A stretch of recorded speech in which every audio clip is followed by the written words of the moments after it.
Okay, now let me just see if I can get this straight. You come from another planet, and you're mortal there, but you're immortal here until you kill all the guys from there who have come here, and then you're mortal here. Unless you go back there, or some more guys from there come here, in which case you become immortal here. Again. Something like that. Well, when you actually start explaining it, it kind of makes the whole thing seem kind of silly. I met you on a Thursday, right I took you home. Was Saturday, I'm begging you, baby, just leave me alone. You're turning me upside down, pull me to the ground when you shake me, shake me. I'm giving you what you need, and I'm begging, please don't break me, love.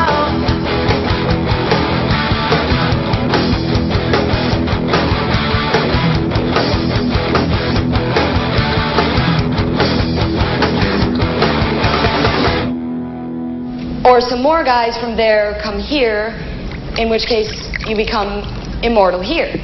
Again. Something like that. It's a rare movie that not only makes you feel stupid for watching it, it flat out tells you you're stupid for watching it. Louise finally pesters McCloud about the shield until he finally caves and checks with his scientist buddy at the Shield Corporation, which is designed like something out of Ridley Scott's Nightmares.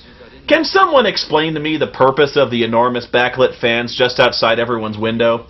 Anyway, Alan here acts really paranoid and types out a message that the radiation levels above the shield are normal, which we already knew. So, thanks for killing 5 minutes of screen time. David Blake, Connor McCloud. Oh, yes, of course. I'm afraid I'd forgotten you were still alive. Always. That's it. He doesn't have any reaction to seeing McCloud in his early 30s except, I forgot you were alive. He doesn't question this at all. Maybe one day the ozone layer will repair itself. That would indeed be a great day for the human race, wouldn't it? But it really makes no difference anymore, since you built the shield to last forever. Nothing lasts forever.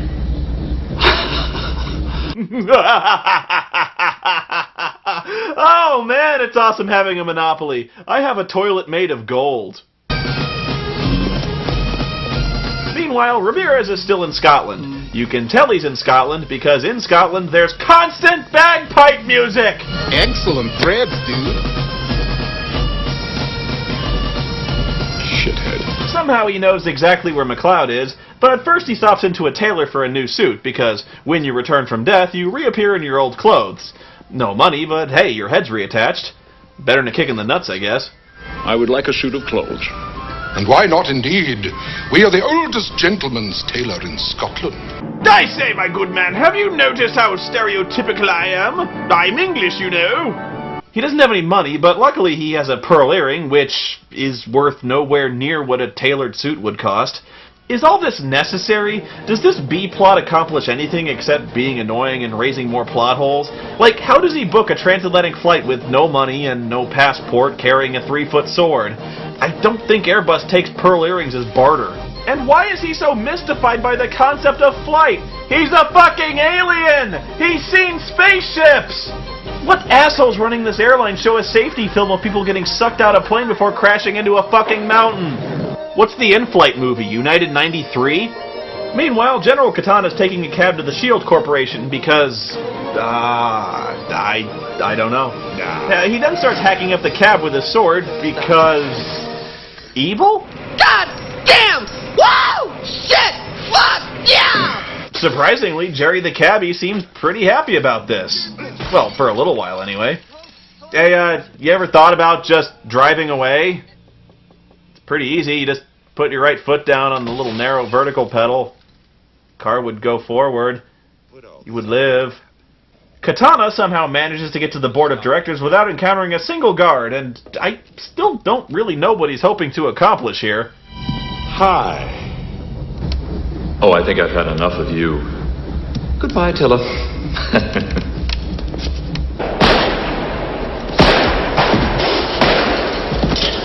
Yes, indeed.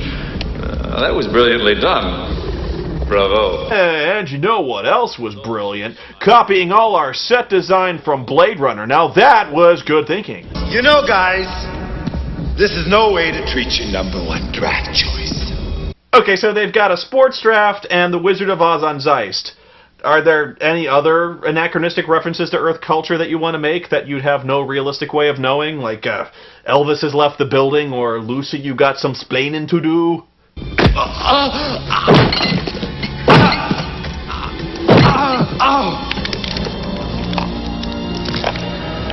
Okay, yeah, I'm pretty sure he's dead now, if you want to stop, or... Did you, have a point to make besides that, or...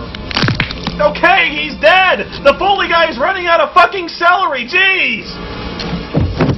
Dr. Cox here immediately bends over the table and just lets Katana have his way with him, never thinking for a moment to summon his legions of machine gun-wielding stormtroopers who could easily subdue this one guy, however immortal he might be. What exactly is it that you want? Partner?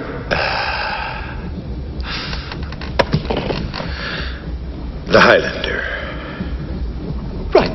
Alan tries to warn McCloud of this deadly new alliance, but Coxey's way ahead of him. Please don't bother, Alan. Every time you turn that thing on, it just gets printed out in my office, and yes. That includes your little computer conversation with McCloud the other day. We even checked your browsing history, and my god, newbie, is there a single David Hasselhoff fan site that you haven't registered with yet? I mean, don't get me wrong, Nancy. I liked Knight Rider more than any straight man should, but when you start sharing the entire run of Baywatch Nights on company servers, well, we've got to draw a line. What do you mean? Oh, I don't know. How about, for starters, that there simply isn't enough energy on the planet to take down the shield without killing us all? If I'm going too fast, slow me down, but I think you should know this all, Alan. You need more energy to turn it off. And McCloud designed this thing without any form of off switch in the event that it was no longer needed, or that any one of its vital working parts in one of the several installations scattered all over the globe might need routine maintenance, or somebody spills a Coke on a control panel. No, that would blow up the Earth if you tried.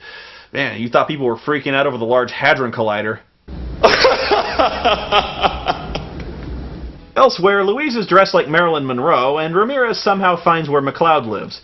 Funny how he can see the bright red shield outside, but when I look out the window, I just see darkness. Anyway, they put their heads together to come up with a plan to bring down the shield. McCloud, until you honor your obligations here, you can't return to Zeist and Katana. Your time is now! Oh, shit! Oh, jeez, I'm sorry. I can totally fix this. Do you have any super glue or anything? Hit it, McCloud. Their master plan turns out to be just taking a car and gunning it through the security checkpoint, counting on their immortality to protect them from being shot 100 times. 108. 112 myself. It's actually pretty clever, except for the fact that Louise emerges from the trunk completely unharmed, when in reality you could probably scoop out what's left of her by now with a garden hose and a spatula. And why doesn't Katana warn anyone that the two guys about to break into the building are indestructible? Well. Like a high school reunion down there. Oh, high school reunions. They have high school reunions on Zeist, too. No, it really makes no difference now, because they're dead.